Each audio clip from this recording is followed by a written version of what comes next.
My name is Madison Davis, 28, and I never thought a broken leg would reveal the broken pieces of my family. When the doctor said I needed surgery, I called my parents. Their response, "You'll heal, but your sister's future is time-sensitive."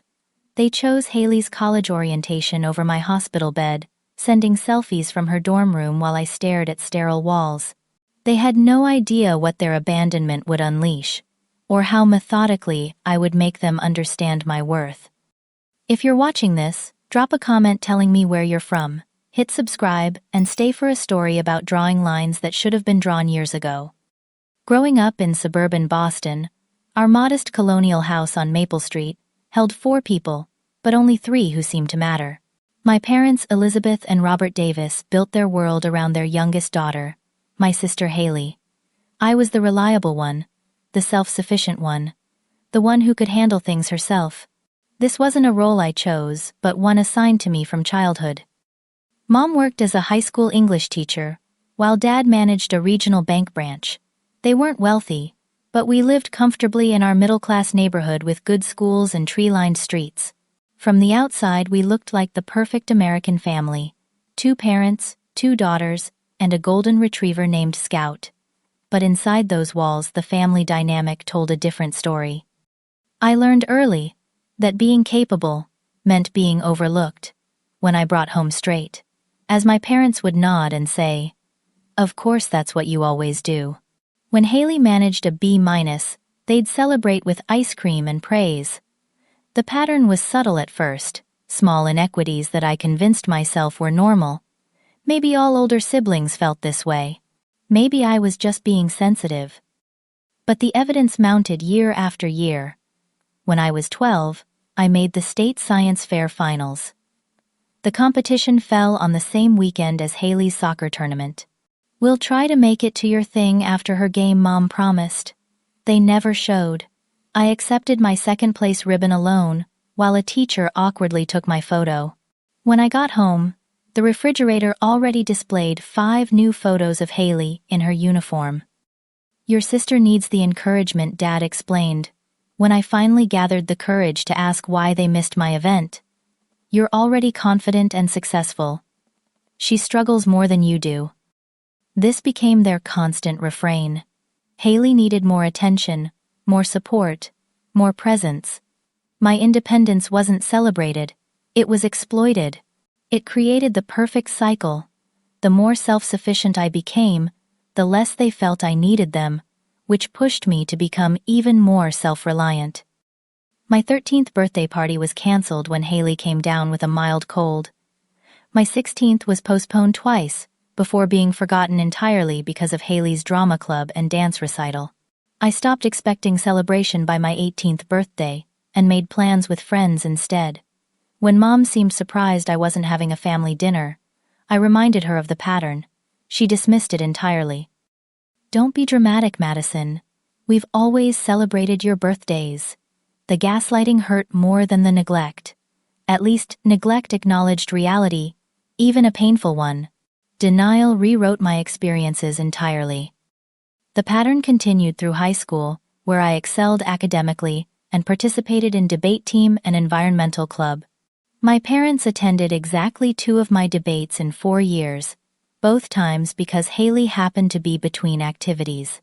They never missed a single one of her performances, even driving 3 hours to see her play a non-speaking role in a regional theater production.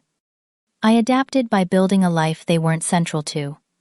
I developed close friendships, found mentors and teachers, and spent time with my grandmother Elaine, my mother's mother, who saw the dynamic clearly. "Your parents mean well," Grandma Elaine would tell me during our Sunday afternoon teas at her small apartment across town.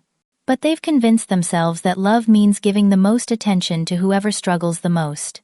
It's not fair to you, sweetheart." Grandma Elaine became my safe harbor. In her small living room with crocheted blankets and the scent of lemon cookies, I felt seen in a way I never did at home.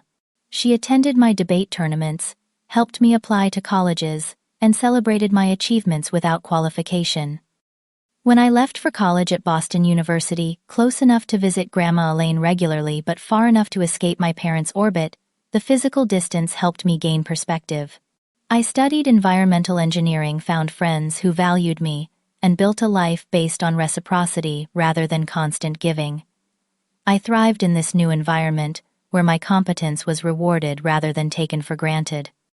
After graduation, I secured a position at a respected environmental consulting firm in Boston. I found an apartment in Cambridge, with 2 roommates, established a routine that included weekly dinners with Grandma Elaine, and maintained cordial but distant relations with my parents. I showed up for holiday gatherings and occasional Sunday dinners, listened to endless stories about Haley's college adventures at NYU, and accepted that our family dynamic would likely never change. Haley and I developed our own tenuous relationship as young adults. She wasn't malicious, just accustomed to being the center of attention. When we spent time together without our parents, glimpses of genuine connection emerged. She was studying communications and theater, forever changing her career goals, while our parents funded each new passion. Meanwhile, I steadily advanced in my career, managing increasingly complex environmental impact assessments for construction projects throughout New England. By 28, I had been promoted twice, started building my retirement accounts, and was considering buying my own condo. I made several attempts to address the imbalance with my parents. Once, after a particularly one-sided Christmas, where Haley received twice as many gifts despite us both being adults with jobs, I gently pointed out the disparity. "You're just more practical, honey," Mom said. "Haley appreciates the little things more. You've always been focused on the bigger picture." The conversation went nowhere, as they twisted my observation into another supposed virtue that justified their neglect. Dad added, "When you have kids of your own someday, you'll understand that different children need different things." I stopped trying to make them see. Instead, I focused on building a life rich with people who showed up consistently, friends who remembered my birthday without reminders, colleagues who valued my contributions, and Grandma Elaine who loved me without condition. What I didn't realize was that the ultimate test of our family dynamic was about to arrive in the form of a shattered tibia and a sister's college orientation. The Mount Monadnock Trail in southern New Hampshire isn't particularly dangerous by serious hiking standards, but any rocky path can become treacherous in the wrong conditions. I had organized the weekend trip with 5 colleagues to celebrate completing a major environmental impact assessment that had earned our firm considerable praise. After months of 60-hour weeks, we deserved some fresh air and mountain views. Saturday morning dawned clear and crisp in early September. We arrived at the trailhead around 9, the parking lot already filling with fellow hikers, eager to enjoy one of the last warm weekends before fall fully settled in. We chose the White Dot Trail, considered moderately difficult but manageable for our mixed experience group. "Race you to the top," Madison joked Ethan, our team's geologist, as we began our ascent. I laughed. "Not a chance. I'm here for the journey, not just the destination." The first hour passed pleasantly as we climbed through forest that gradually gave way to exposed rock face. The conversation flowed easily between work stories and personal anecdotes.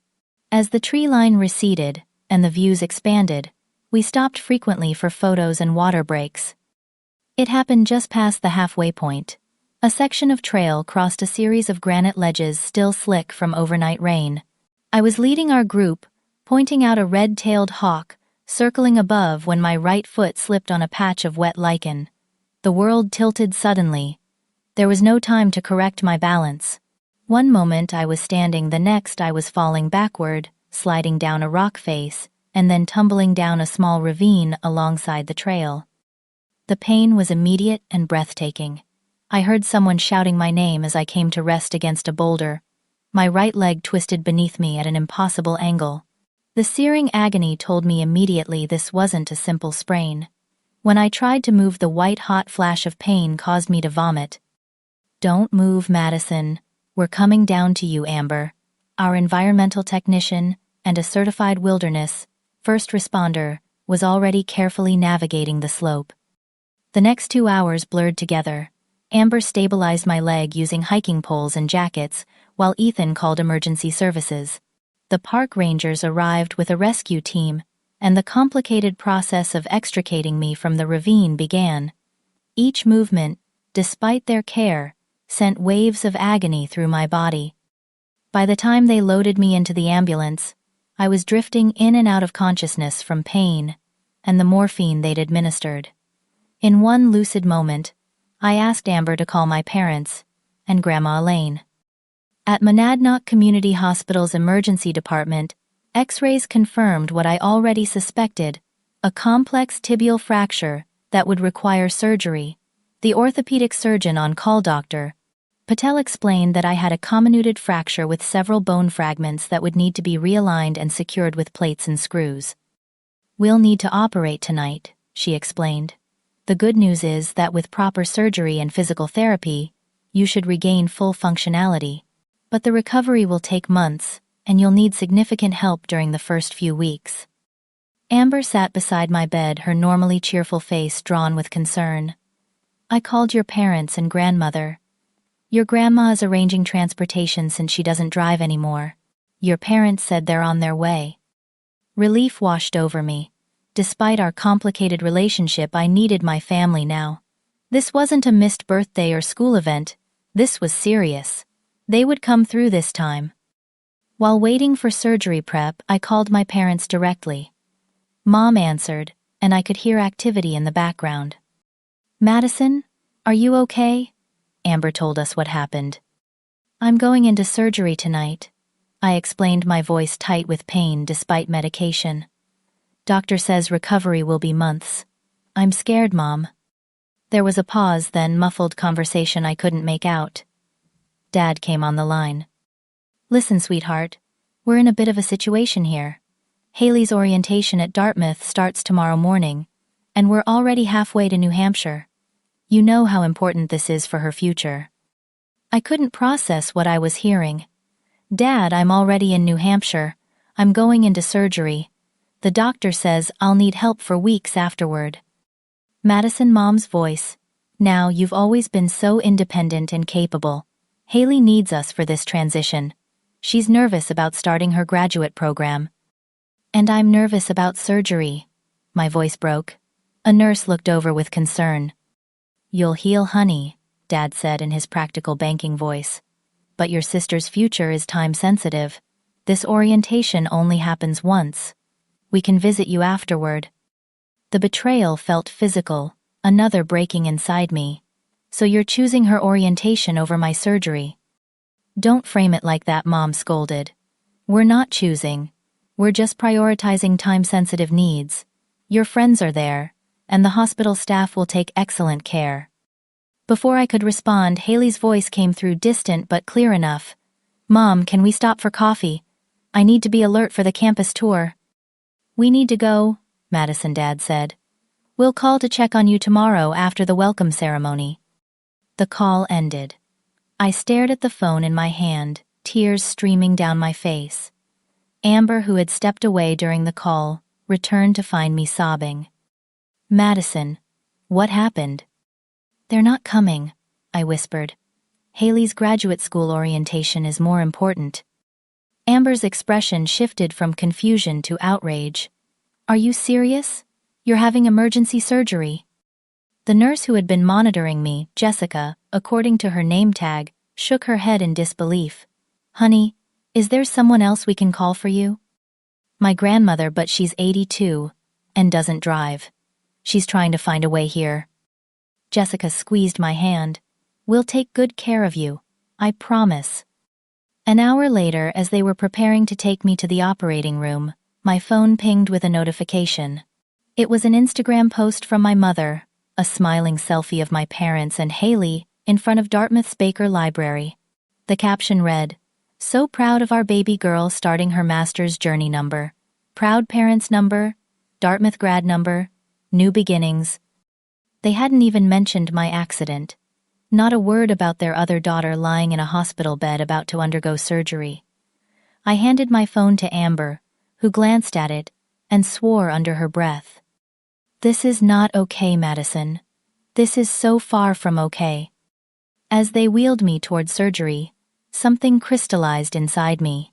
The anesthesiologist was explaining the procedure, But my mind was elsewhere, cataloging years of similar moments, smaller betrayals that had accumulated, like sediment building, the foundation for this ultimate abandonment.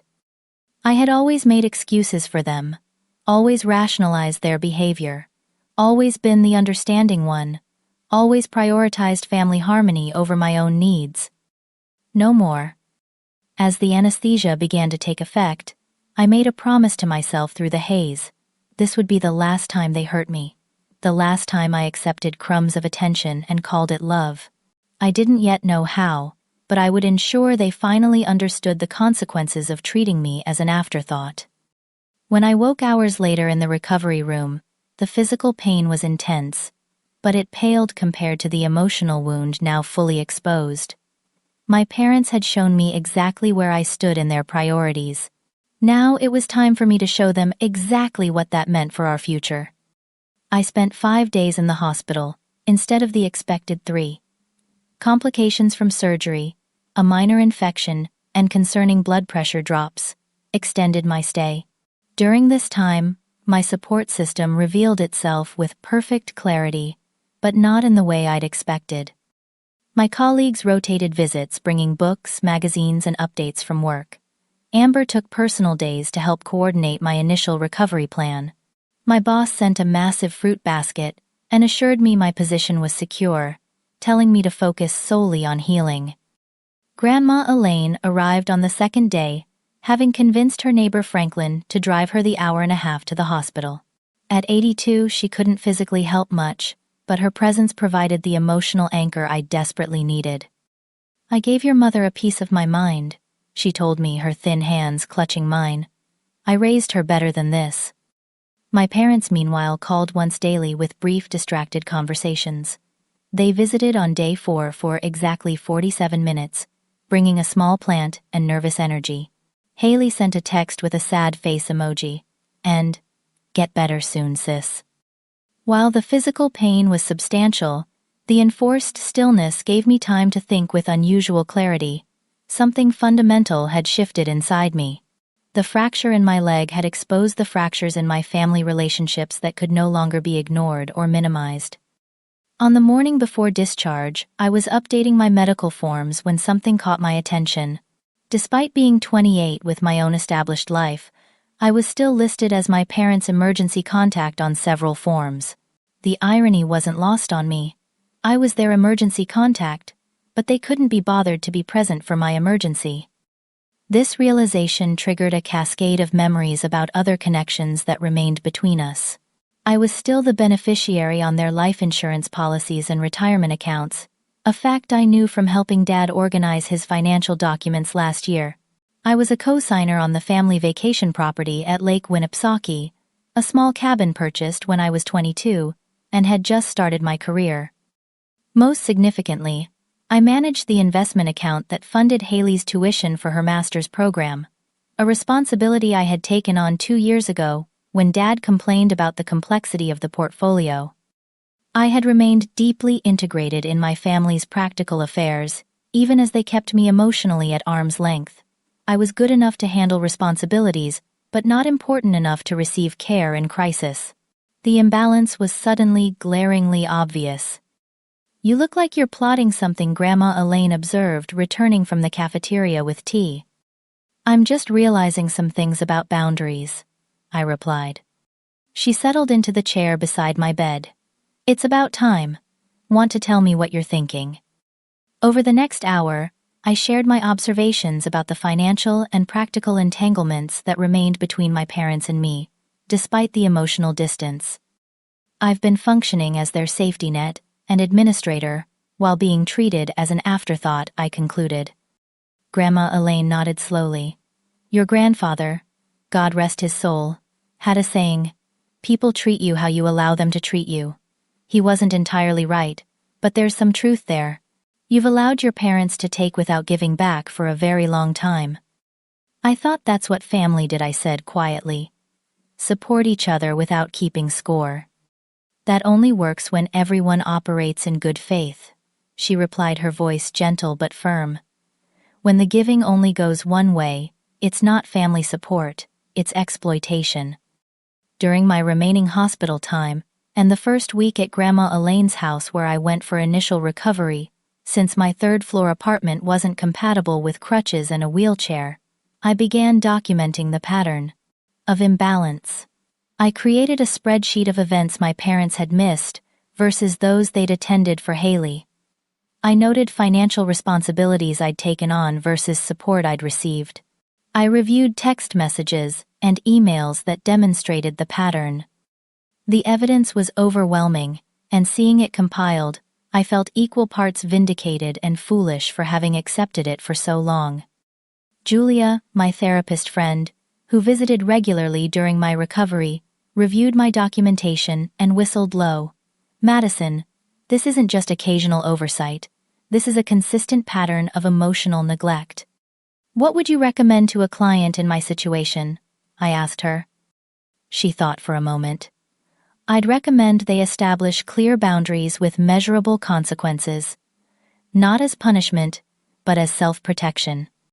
That conversation with Julia became the blueprint for what followed. This wasn't about revenge, though I can't deny the term had crossed my mind in darker moments. This was about recalibrating a severely unbalanced relationship and protecting myself from further harm. I consulted with my friend Derek, a financial advisor, about my legal options regarding the various accounts and responsibilities I managed for my family. "You're not legally obligated to continue managing their investments," he confirmed. "As for the vacation property, you could request to be removed as co-signer, though that might require refinancing on their part." Armed with this information, I began drafting a comprehensive plan during my long hours of enforced rest. The strategy wasn't to hurt my parents or deprive Haley, it was to create a clear demonstration of my value by systematically removing the support they had taken for granted. Throughout this planning period, my parents remained largely absent. They called occasionally with distracted conversations that quickly turned to Haley's adjustment to graduate school. They visited once more, bringing grocery store flowers and staying just long enough to fulfill their obligation before citing a dinner reservation they couldn't miss.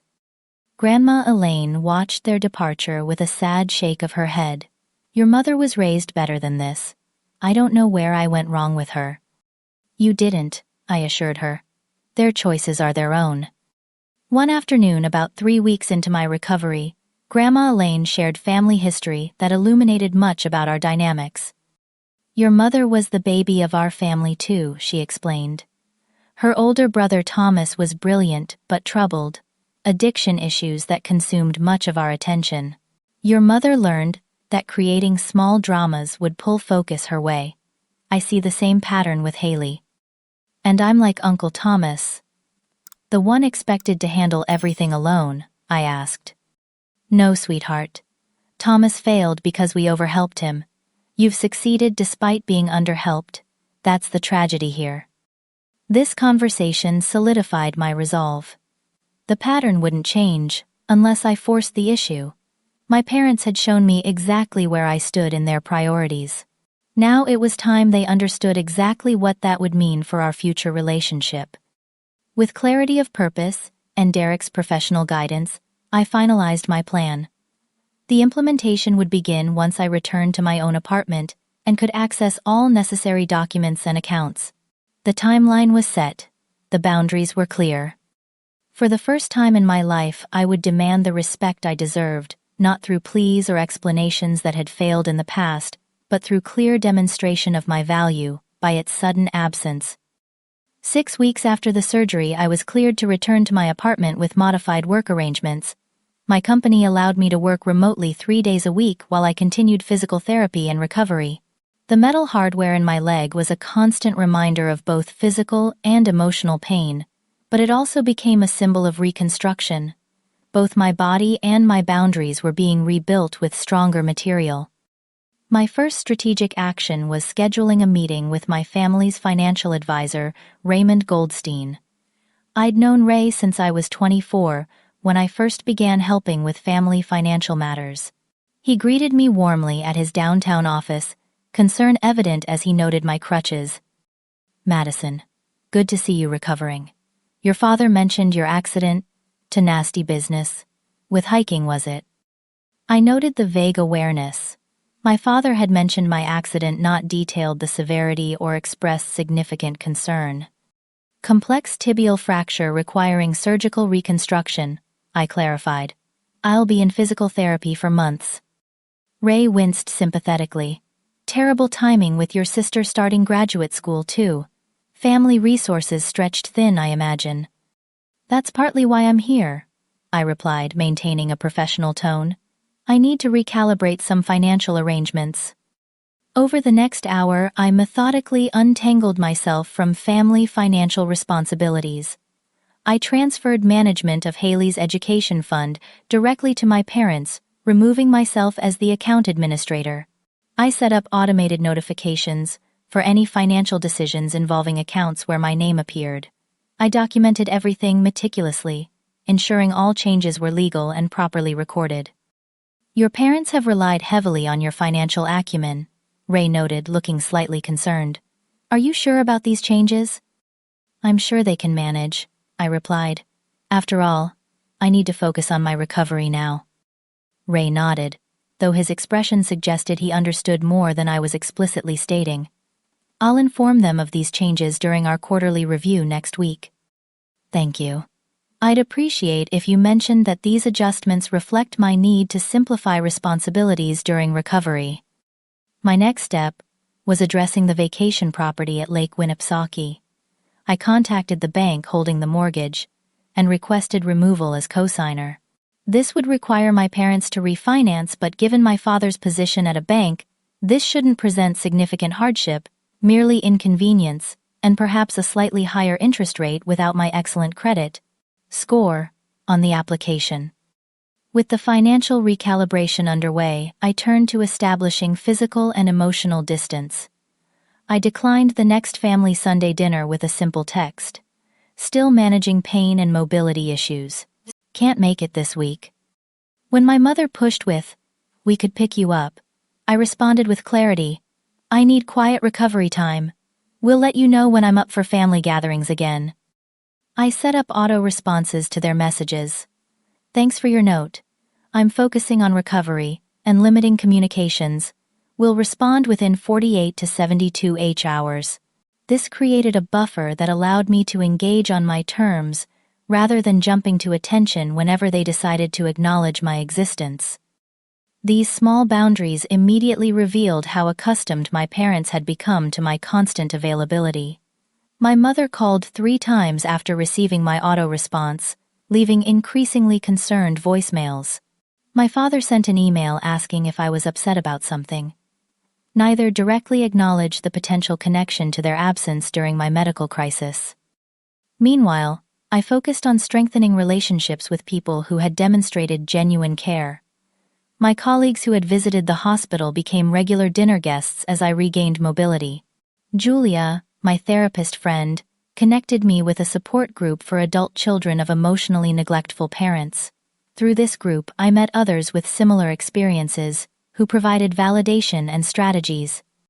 Most significantly, I deepened my relationship with Grandma Elaine, visiting her 3 times weekly, and helping arrange updates to her apartment that would allow her to age in place more safely. The time with her became a healing balm, showing me what family support should feel like. You seem different, she observed one afternoon as we sorted through old family photographs, more settled in yourself.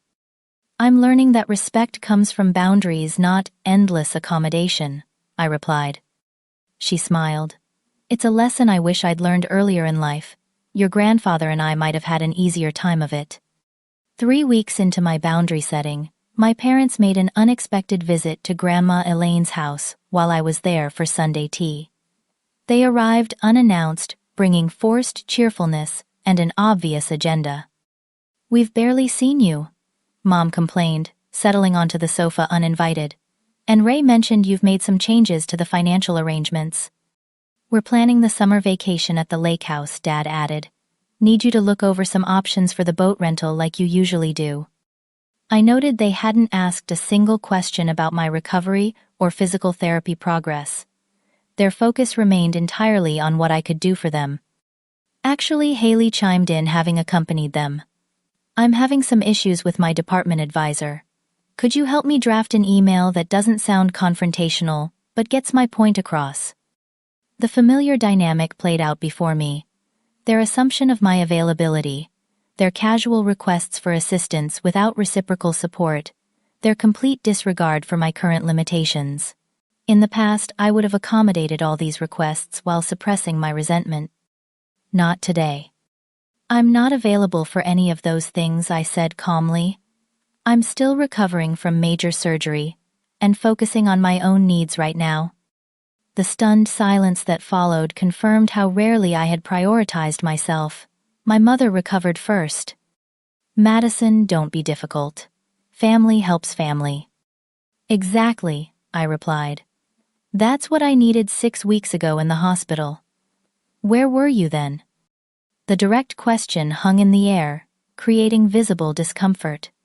My father shifted in his seat, while my mother's smile became fixed. We've already discussed that, Dad said dismissively. You know Haley's orientation was time-sensitive. And apparently my emergency surgery wasn't, I observed. That's fine. You made your priorities clear. Now I'm making mine clear as well. The tension escalated as they realized I wasn't going to fall back into established patterns.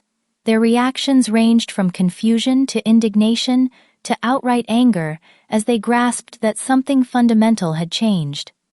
We need to have a real conversation about all this, I concluded. But not here, not now. I'll set up a time next week when we can discuss the path forward for our family relationships. As they left, their expressions reflected dawning awareness that the daughter they had taken for granted was no longer accepting scraps of attention and calling it love. The ground had shifted beneath them, and for once, they were the ones struggling to find stable footing. I chose a private room at a neutral location, a small conference space at the local library, for our family meeting. The setting was intentional, public enough to discourage extreme emotional outbursts, but private enough for honest conversation. I arrived early to arrange the seating and prepare my materials, including the documentation I had compiled. Grandma Elaine insisted on attending as both support and witness. I've enabled this dynamic too, by not speaking up more forcefully over the years, she admitted. It's time we all faced the truth. My parents arrived precisely on time, their expressions, a mixture of confusion and defensiveness. Haley came too, though I hadn't specifically invited her. Her presence was actually beneficial. This wasn't just about my relationship with our parents, but about the entire family dynamic. Thank you for coming, I began formally once everyone was seated. I've asked for this meeting because we need to address long-standing patterns in our family that came to a head during my recent medical emergency. My father immediately attempted to control the narrative. Madison, if this is still about the orientation timing, you're being unreasonable. We've already explained the situation. This isn't just about the orientation, I replied steadily. That was simply the clearest example of a pattern that's existed my entire life. Today, I want to share my perspective with evidence, and then discuss how we move forward.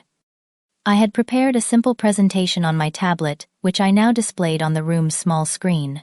The first slide showed a timeline of significant events in my life, juxtaposed with Haley's, along with parental attendance records. Over the past 15 years, you've attended 97% of Haley's events and 34% of mine. When conflicts arose, my events were sacrificed 100% of the time. My mother shifted uncomfortably. That can't be accurate. It is, Grandma Elaine interjected quietly. I kept my own records because I attended what they missed. I continued through my presentation, methodically showing patterns of emotional support, financial assistance, and practical help, all heavily skewed toward Haley. I presented text message, exchanges, emails, and calendar entries that documented the imbalance. I included financial records showing my contributions to family stability, alongside the minimal support I'd received. The hospital incident wasn't an anomaly, I concluded. It was the logical extension of a pattern where my needs are consistently deemed less important. Throughout my presentation, my parents' expressions shifted from defensive to uncomfortable, to genuinely shocked as the evidence mounted. Haley stared at the floor, occasionally glancing up with a pained expression. "We had no idea you felt this way," my mother finally said, her voice small. "That's not accurate," I countered gently, but firmly. "I've expressed these concerns multiple times over the years. Each time my feelings were dismissed or explained away. What's different now is that I'm no longer accepting the dismissal." My father, ever the pragmatist, tried to reframe the situation. "Every family has different dynamics, Madison. We never meant to make you feel less important." "Impact matters more than intent," I replied using a phrase I'd learned in therapy. "And the impact has been harmful."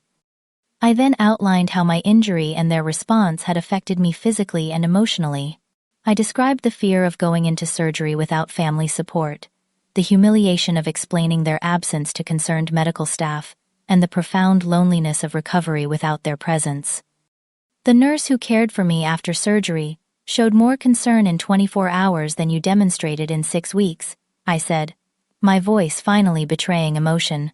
"She was a stranger who understood basic human compassion better than my own parents." My mother began crying quietly. My father stared at his clasped hands. Haley looked stricken. "I didn't realize," she whispered. "I was so caught up in my orientation. I should have." I cut her off gently. "This isn't primarily about you, Haley. You've been responding to the dynamic our parents created. This is about patterns established long before either of us had any control."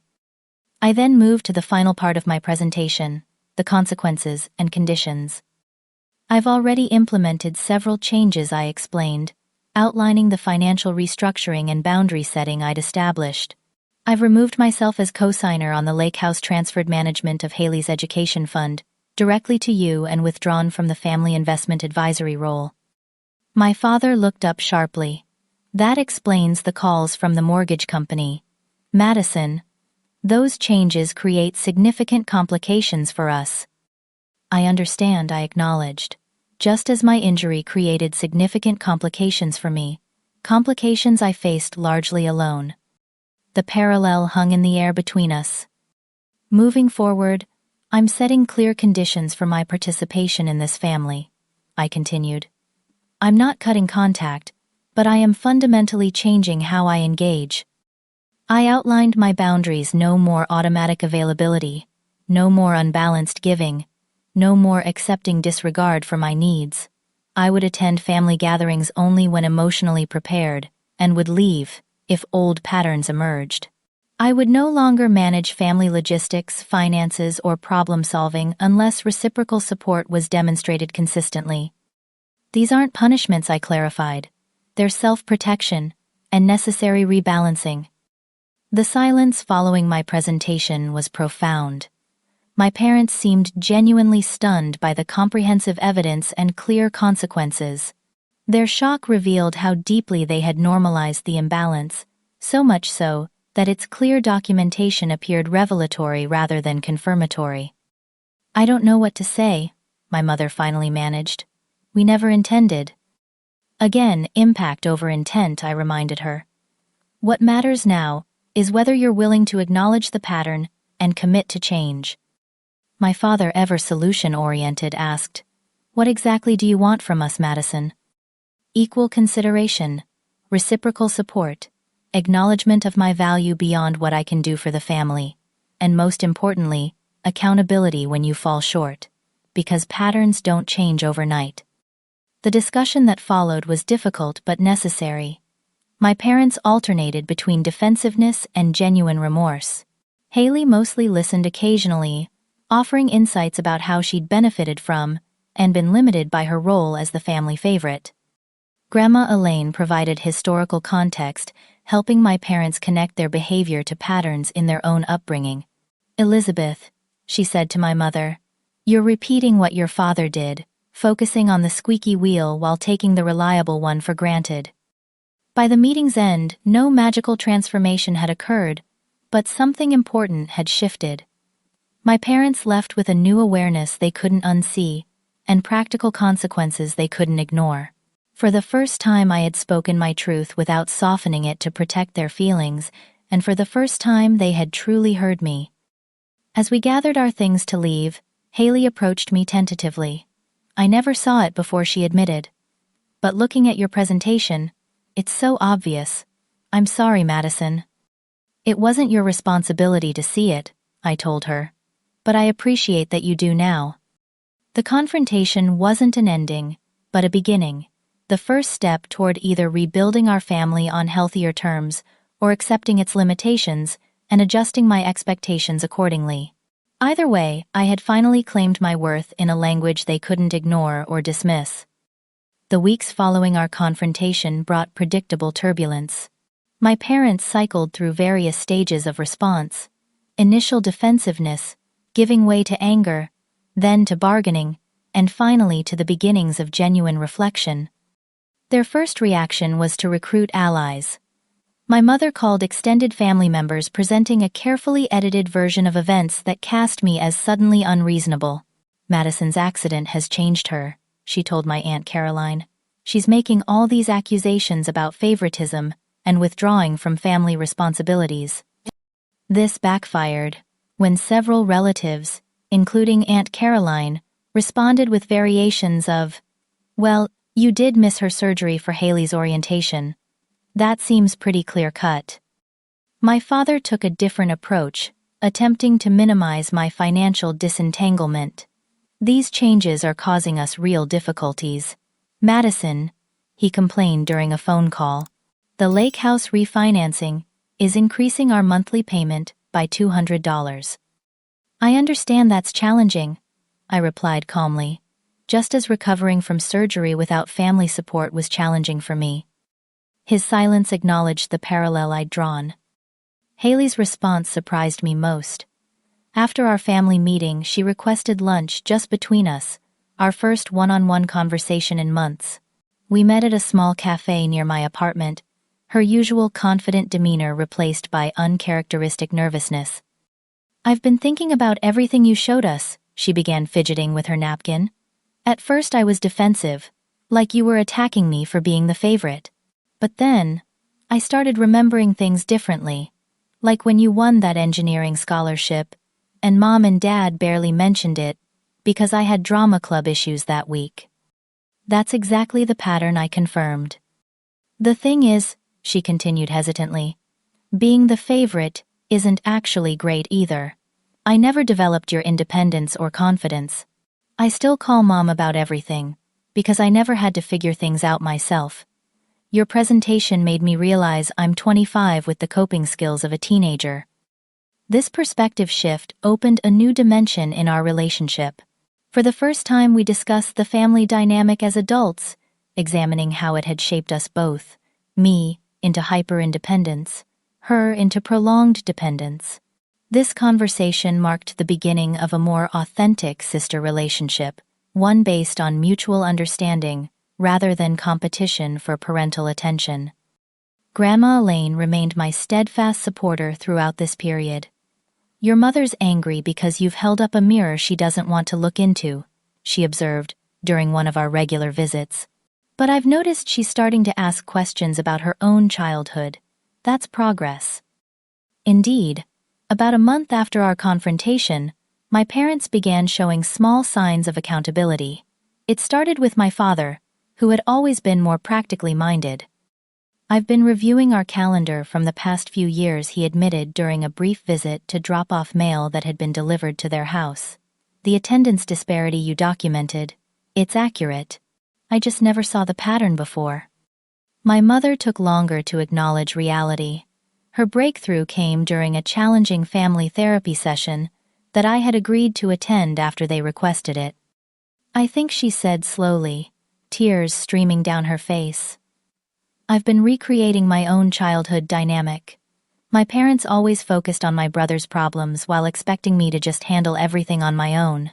I resented it so much, and yet I did the exact same thing to you, Madison." This moment of self-awareness didn't instantly repair our relationship, but it opened the door to genuine change. The therapy sessions continued, sometimes productive, sometimes frustratingly circular. My parents would make progress, then slip back into old patterns, then recognize their regression and try again. 3 months into this family reconstruction process, a minor health scare with my father created an unexpected opportunity for new patterns to emerge. He required a routine outpatient procedure, but needed someone to drive him home afterward. In the past, I would have automatically rearranged my schedule to help regardless of the impact on my work or personal commitments. This time I assessed honestly. I had an important project deadline that day that couldn't be moved. I can't drive you that day, I told him directly, but I can help arrange another solution if you need. Instead of the guilt trip I might have received in the past, my father simply said, I understand. Your work is important. I'll ask Uncle Robert. This small exchange represented significant progress, my needs and commitments being respected rather than dismissed, and my father finding solutions rather than expecting me to sacrifice.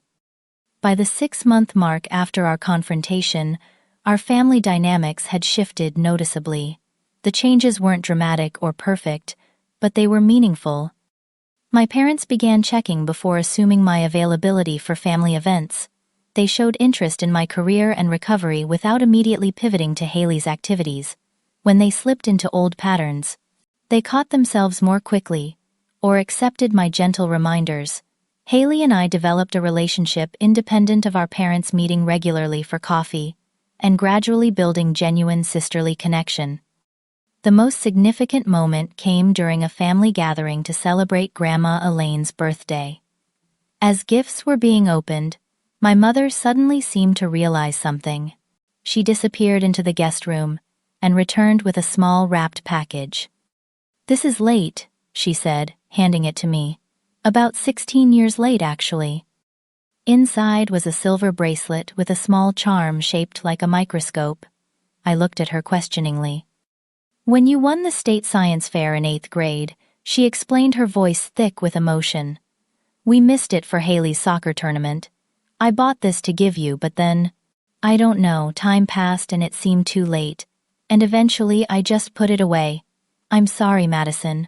I really am." The bracelet wasn't valuable in monetary terms, but the acknowledgement it represented was priceless. For the first time, my mother had fully recognized a specific moment of favoritism and taken concrete action to address it, however belatedly.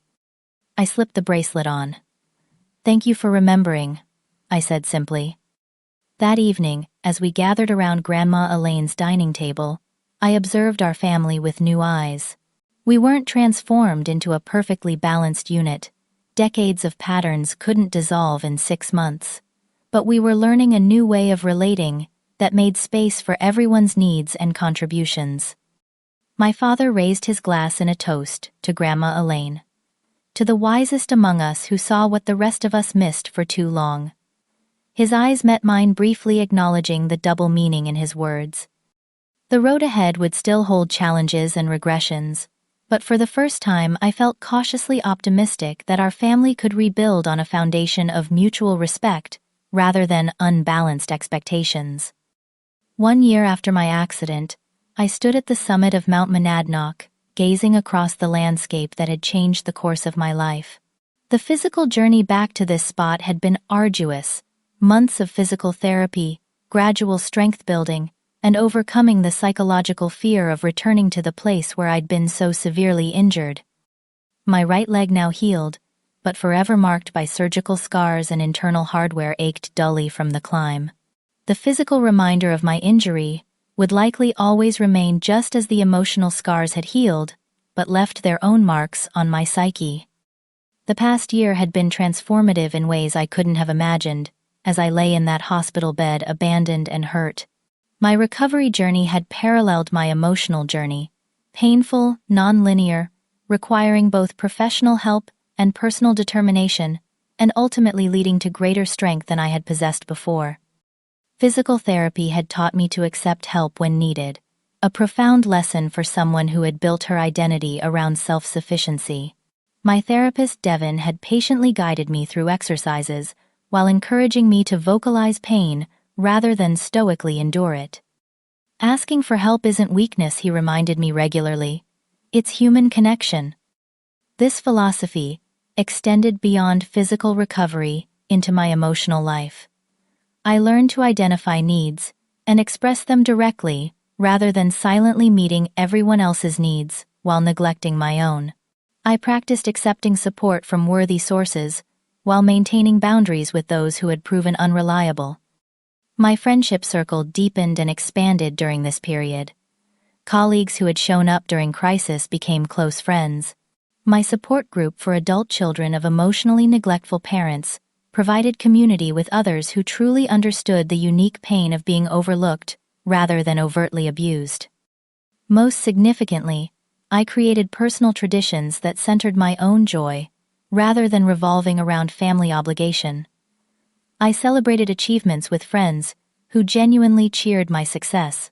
I took solo travel adventures to places I'd always wanted to explore.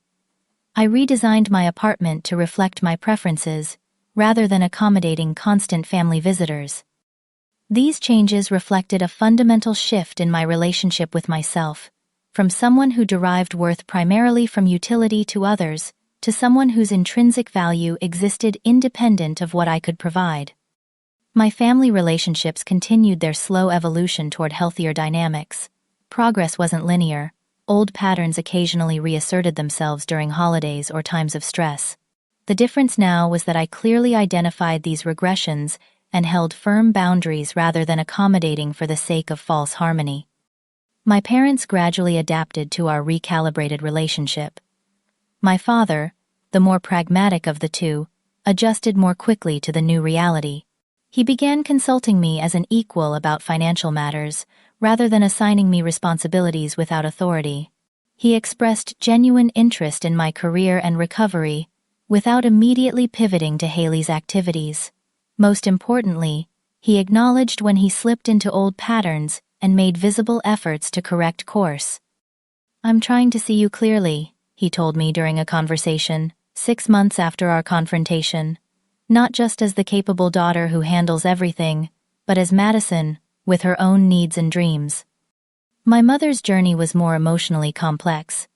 Her identity had been built around her particular style of mothering, and recognizing its harmful aspects threatened her self-perception. Therapy helped her connect her treatment of me to her own childhood experiences, of being simultaneously neglected and expected to excel. I think she admitted during a particularly honest conversation, "I resented your independence because I never had the chance to develop my own. I was always taking care of everyone else." This insight didn't excuse her behavior, but helped explain the multi-generational pattern at work. Breaking this cycle became important to both of us. Haley and I developed a relationship based on mutual respect, rather than competition for parental attention.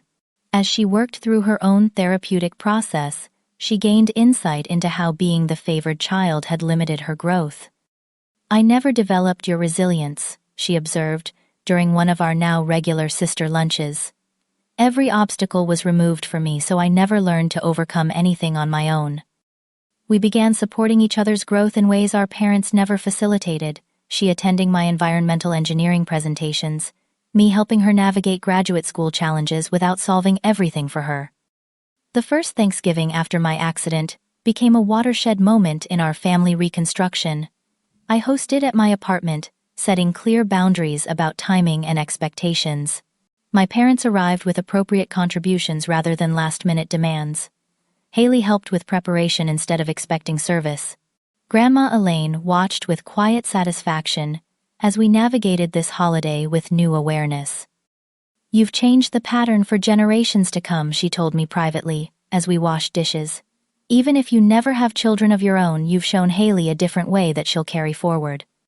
Professionally, my recovery period ultimately strengthened my career. The necessary accommodations during healing led to flexible work arrangements that improved my productivity and satisfaction. My company's support during crisis built loyalty that translated to greater commitment once I returned fully. Most significantly, the confidence I gained from establishing boundaries in my personal life extended to professional assertiveness that led to a significant promotion. My boss, Stephanie, noted this change during my performance review. "You've always been excellent technically, Madison. But this past year, you've developed leadership presence. You advocate for yourself and your team with clarity and conviction. This growth extended into my personal relationships as well. 6 months after my accident, I met Daniel, an architectural engineer who specialized in sustainable building design. Our relationship developed slowly and thoughtfully, built on honest communication and mutual respect, rather than the caretaking dynamic I had unconsciously sought in previous relationships. "What I admire most about you," Daniel told me one evening, "is how clearly you know your own worth. You don't need me to validate you. You choose to be with me, because it adds to an already complete life." As I stood on that mountain summit a year after my fall, I reflected on the wisdom gained through this difficult journey. The broken leg had forced me to stop running on autopilot and examine patterns I had accepted as unchangeable.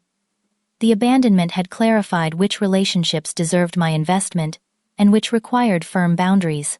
The recovery had taught me that healing is never just physical, but encompasses mind, heart, and soul. Most profoundly, I had learned that love should never require the sacrifice of dignity. Real love makes space for all participants to have needs, to express pain, to set limits. The family pattern I had accepted for decades wasn't love in its healthiest form. It was a dysfunctional system that diminished all of us in different ways. Setting boundaries wasn't selfish, but an act of love, for myself primarily, but ultimately for my family too. By refusing to participate in harmful patterns, I offered them the opportunity to grow beyond limitation. Some took that opportunity more readily than others, but all were changed by the shift in dynamic.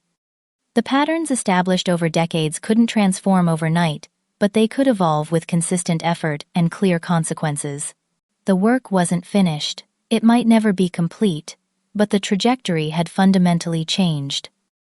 As I began my descent from the mountain, I felt a sense of peace that had eluded me for most of my life. The path forward wasn't perfectly clear, but I now possessed the tools and wisdom to navigate whatever challenges emerged.